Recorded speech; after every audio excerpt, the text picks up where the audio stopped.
उत्तराखंड की राजधानी देहरादून में बढ़ती ट्रैफिक की समस्या को लेकर डीजीपी अशोक कुमार ने जिले के पुलिस अधिकारियों के साथ एक बैठक की। इस बैठक में ट्रैफिक की समस्या से कैसे निपटा जा सकता है, इसको लेकर चर्चा की गई।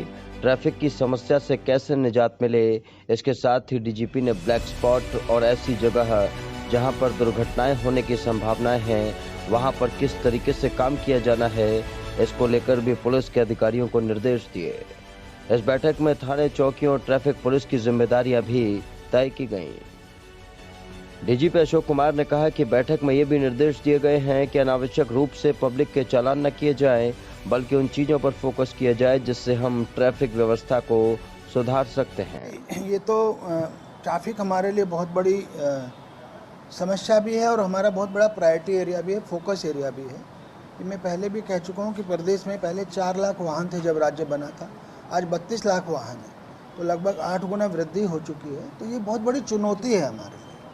आज हमने थोड़ा गहराई में गए हैं देहरादून पुलिस के सभी अधिकारियों के साथ और देहरादून ट्रैफिक पुलिस के जितना एसआई एंड डब्बो उनके साथ एक बैठक किया और रिव्यू किया कि कहाँ कहाँ हमारे बोटलनेक्स हैं, कहाँ कहाँ हॉटस्पॉट्स हैं, कैसे हम उनको जो है बोटलनेक्स को दूर करें जिससे ट्रैफिक सुगम हो सके, जाम कम लगे, कैसे जो हमारे ब्लैक स्पॉट्स हैं उन पे हम उनकी सेंसिटिविटी कैसे कम करें, संवेदनशीलता, जिससे एक्सीडेंट कम हो, दुर्घटनाएं कम हो और दुर्घटना में मृत्यु कम हो। तो इन्हीं सभी बातों को पे हमने चर्चा की है। आज की चर्चा में हमने इनके हिसाब से 17 बोटलनेक पॉइंट आइडेंटिफाई किए हैं जिले में, 17 और 49 ब्लैक स्पॉट्स आइडेंटिफाई किए हैं।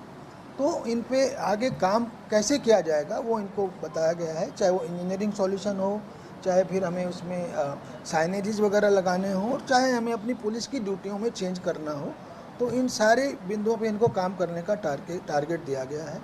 एक हमने ट्रैफिक को सुगम बनाने के लिए पार्किंग जो पिछली बार आइडेंटिफाई की थी, एमडीडीए से नोटिस दिलवाए थे, तो इन्होंने कहा आज हमारी बेसमेंट की 62 पार्किंग चालू है, तो उस कार्य को और आगे बढ़ाने के लिए निर्देशित किया है। साथ ही साथ जो रोंग पार्किंग करते हैं, लोग गलत पार्क करते हैं जिससे ट्रैफिक ब्लॉक होता है, और जो एनक्रोचमेंट करते हैं, तो एनक्रोचमेंट के लिए थाने चौकी की जिम्मेदारी और रोंग पार्किंग के लिए ट्रैफिक पुलिस की जिम्मेदारी तय की जाएगी, ये बोला है इनको।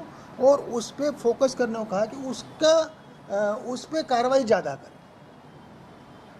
आमतौर पर जनता को ये लगता है कि भाई कोई ट्रैफिक के चालान के टारगेट दिए जाते हैं, ऐसा कुछ नहीं। हमने आज इनको स्पष्ट किया है कि ट्रैफिक पुलिस का उद्देश्य ट्रैफिक को सुगम बनाना है, यातायात को सुगम बनाना है और जितने कम से कम दुर्घटनाओं में कमी लानी। इसका हमारा उद्देश्य चालान करना नहीं है। चालान एक साधन मात्र है, एक मीडियम है, माध्यम है कि जो लोग नहीं मान रहे उनको, जिससे चालान के माध्यम से उन्हें सजग करें, अलर्ट करें, दंडित करें, जिससे भविष्य में वो ना करें। तो चालान सिर्फ एक मीडियम है। तो अनावश्यक रूप से ट्रैफिक पुलिस किसी का चालान न करे और जहां वो क्या क्या चीज़ें हैं जिससे कि हम अपने ट्रैफिक को सुधार सकते हैं, हमने इनको मैन पावर को भी रिडिस्ट्रीब्यूट करने को कहा है। क्योंकि आजकल ANPR कैमरा आ गए, RLVD कैमरा आ गए, उसके थ्रू हम लोग CCTV से चालान कर ले रहे हैं, ट्रैफिक आई ऐप आ गई है, उसके थ्रू भी हम थर्ड पर्सन भी चालान करवा सकते हैं। तो हम मैन पावर को भी रिडिस्ट्रीब्यूट करने के मैंने निर्देश दिए हैं कि जहाँ कम ज़रूरत है वहाँ से निकाल करके हम ऐसी जगह लगाएं जहाँ हमारी बोटलनेक्स बन रहे हैं। तो गहराई से हमने रिव्यू करके ये डायरेक्शन दी। गौरतलब है कि राजधानी देहरादून में अब ट्रैफिक लगातार बढ़ता जा रहा है और जगह जगह देहरादून पुलिस द्वारा लोगों के चालान भी काटे जा रहे हैं। लेकिन डीजीपी अशोक कुमार की पहल पर अब ट्रैफिक व्यवस्था को नए तरीके से लागू किया जाएगा। इसके साथ ही डीजीपी की अपील का भी असर दिखाई देगा।